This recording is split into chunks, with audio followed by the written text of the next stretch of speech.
नमस्कार दोस्तों, मैं अमन स्वागत करता हूं आपके अपने YouTube चैनल एजुकेशन अप पे। आज है 12 मई और चलिए जानते हैं 12 मई से संबंधित कुछ इंपॉर्टेंट अपडेट्स।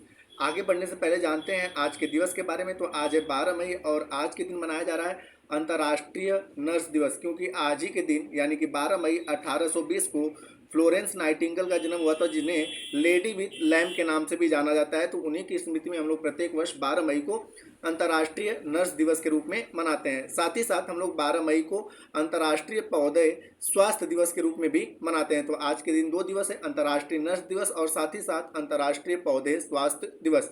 अब बढ़ते हैं पिछले क्लास के रिवीजन के लिए। तो पिछले क्लास में आपको बताया गया था कि राष्ट्रीय प्रौद्योगिकी दिवस कब मनाया जाता है। तो प्रत्येक वर्ष 11 मई को राष्ट्रीय प्रौद्योगिकी दिवस मनाया जाता है, क्योंकि मैंने बताया था साल 1998 में आज ही के दिन यानी कि 11 मई के दिन ही पोखरण में परमाणु परीक्षण किया गया था, जिसकी स्मृति में हम लोग 11 मई को राष्ट्रीय प्रौद्योगिकी दिवस के रूप में मना लेते हैं। दूसरा था कि कौन सा देश अंटार्कटिका में एक नए अनुसंधान स्टेशन को विकसित करेगा।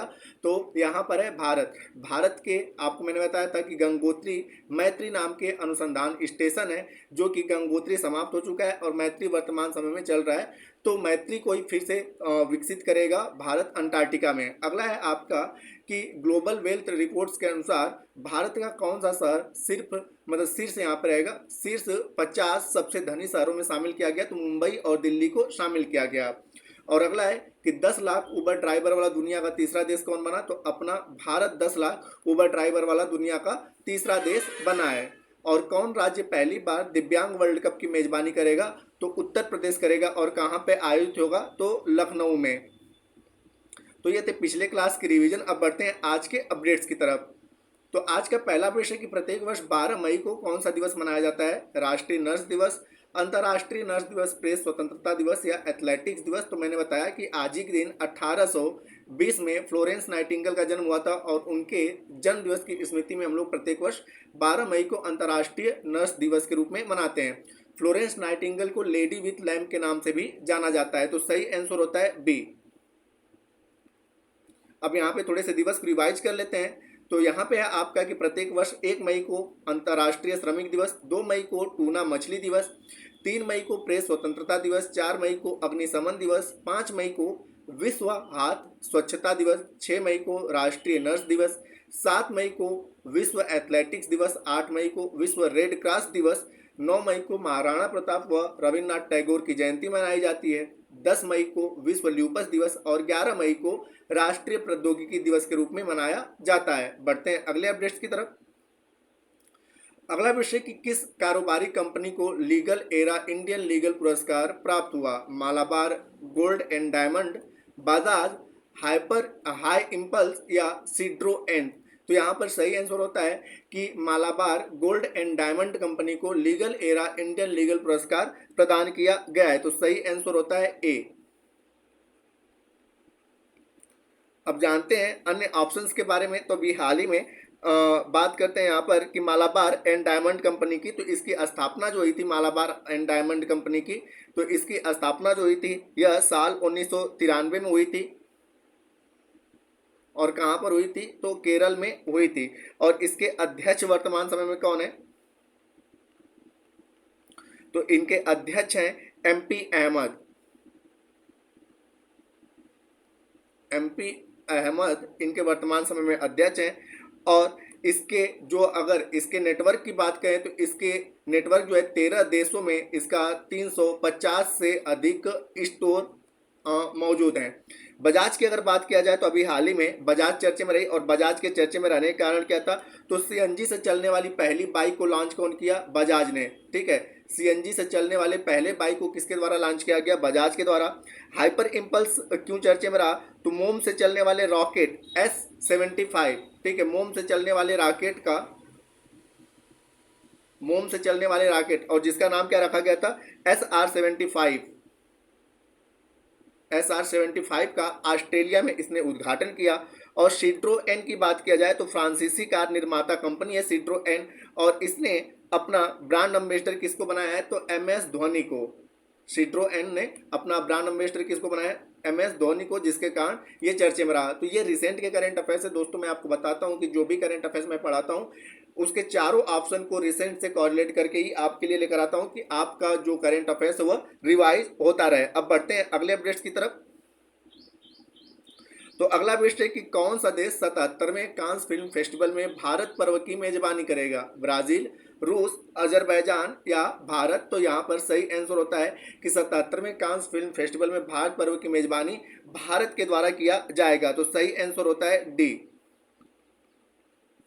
अन्य ऑप्शंस की अगर बात करें तो G20 कह लें या G21 कहें, G20 कह लें या G21 कहें, इसकी साल 2024 में मेजबानी कौन करेगा? तो ब्राजील करेगा। मेजबानी ब्राजील के द्वारा किया जाएगा। ब्रिक्स की मेजबानी 2024 में कौन करेगा? रूस करेगा। ब्रिक्स की मेजबानी रूस करेगा। अजरबैजान अभी हाल ही में चर्चे में रहा, तो COP29 कॉन्फ्रेंस ऑफ पार्टी जो कि जलवायु परिवर्तन से संबंधित है, इसकी मेजबानी कौन करेगा? अजरबैजान में किया जाएगा। तो इस कारण से ये सारे के सारे ऑप्शंस चर्चे में रहे। एक नज़र में थोड़ा सा भारत के बारे में हमने यहाँ पे देख लेते हैं कुछ इंपॉर्टेंट फैक्ट के बारे में। तो भारत अंटार्कटिका में एक नए अनुसंधान स्टेशन को विकसित करेगा जिसको मैत्री नाम दिया गया, मैत्री 2.0। और 10 लाख उबर ड्राइवर वाला दुनिया का तीसरा देश कौन बन गया? भारत बन गया। भारत की AI एंकर को वैश्विक मीडिया पुरस्कार मिला और इसका नाम क्या था? सना था। इसको भी आप याद रखिएगा, सना नाम की AI एंकर को वैश्विक मीडिया पुरस्कार मिला। और भारत 2040 तक चंद्रयान 4 को लॉन्च करने की घोषणा किया है। भारत के 6 साल की लड़की ने सबसे कम उम्र में लिम्बो स्केटिंग का विश्व रिकॉर्ड बनाया। और साथ ही साथ भारत 2070 तक शून्य कार्बन उत्सर्जन का लक्ष्य रखा है। तो ये रिसेंट में आपके भारत से संबंधित कुछ इंपॉर्टेंट अपडेट्स हैं, इसको भी आप याद रखिएगा। बढ़ते हैं अगले अपडेट्स की तरफ। अगला विषय, किस देश के क्रिकेटर कॉलिन मुनरो ने अंतर्राष्ट्रीय क्रिकेट से संन्यास लिया? न्यूजीलैंड, ऑस्ट्रेलिया, युगांडा या भारत? तो कॉलिन मुनरो को सभी लोग जानते हैं और इनका संबंध जो है वह न्यूजीलैंड से है। तो सही आंसर होता है कि न्यूजीलैंड के क्रिकेटर कॉलिन मुनरो ने अंतर्राष्ट्रीय क्रिकेट से संन्यास लेने की घोषणा किया है। तो अब यहाँ पे जानते हैं कि न्यूजीलैंड, तो न्यूजीलैंड की जो राजधानी है वह है वेलिंगटन।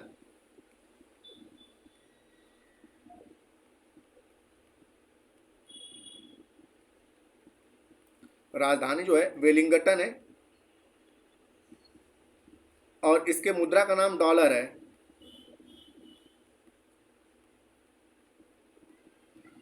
अब यहाँ पे अन्य ऑप्शंस की बात करें तो यहाँ पर ऑस्ट्रेलिया चर्चे में रहा है कि साल 2023 का ODI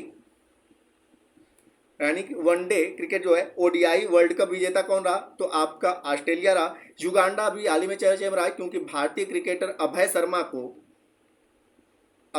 को युगांडा क्रिकेट टीम का कोच बनाया गया है। और भारत के बारे में अभी बात करें खेल से संबंधित तो वैशाली रमेश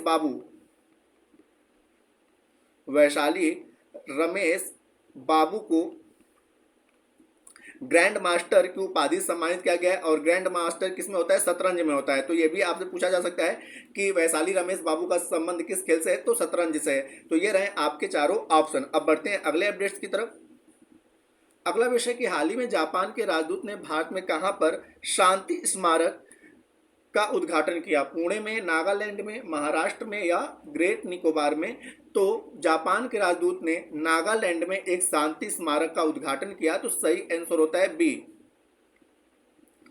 अब यहाँ पर जानते हैं अन्य ऑप्शंस के बारे में। तो अन्य ऑप्शन जो है कि पुणे अभी हाल ही में चर्चे में रहा, तो भारतीय सेना और पुनीत बालन ग्रुप ने, भारतीय सेना व पुनीत बालन ग्रुप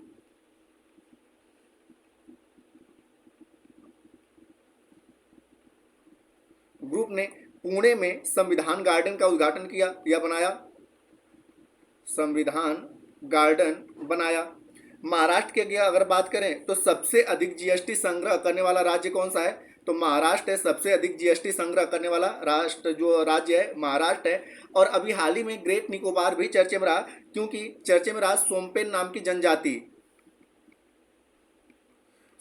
की जनजाति ने इस लोकसभा के चुनाव में पहली बार मतदान किया। तो आपसे पूछा जा सकता है कि सोमपेन जनजाति कहां पर निवास करती है? तो ग्रेट निकोबार में। और साथ ही साथ एक राज्य और चर्चे में रहा जिसका नाम है त्रिपुरा। तो त्रिपुरा की भी एक जनजाति है जिसका नाम है ब्रू। तो त्रिपुरा की ब्रू नामक जनजाति ने भी इस लोकसभा के चुनाव में पहली बार मतदान किया। तो दो जनजातियों को आप मोस्ट इंपॉर्टेंट करके याद रखिएगा गया, एक है त्रिपुरा, एक है ब्रू जो कि त्रिपुरा में रहती है, दूसरा है सोमपेन जो कि ग्रेट निकोबार में रहता है। तो सोमपेन ने ग्रेट निकोबार में, ठीक है, पहली बार लोकसभा के चुनाव में अपनी भागीदारी को स्पष्ट किया और ब्रू नामक जनजाति ने भी त्रिपुरा के चुनाव में अपनी भागीदारी को स्पष्ट किया। तो ये दोनों आप लोगों के लिए इंपॉर्टेंट है। अब बढ़ते हैं कुछ वन लाइनर करंट अफेयर्स की तरफ। तो अभी हाल ही में राखीगढ़ी में 4600 साल पुरानी महिला का डीएनए मिला। दूसरा है खबरों में रही हिंडन नदी जो है, क्योंकि हिंडन नदी प्रदूषित हो रही है, धीरे धीरे सूख रही है, तो जिसके कारण खबरों में रही, तो खबरों में रही हिंडन नदी किसकी सहायक नदी है? तो हिंडन नदी जो है यमुना की सहायक नदी है। और मोहम्मद इदरीस डेवी को चाड का राष्ट्रपति चुना गया है, ये भी अभी हाल ही में चर्चा में रहे।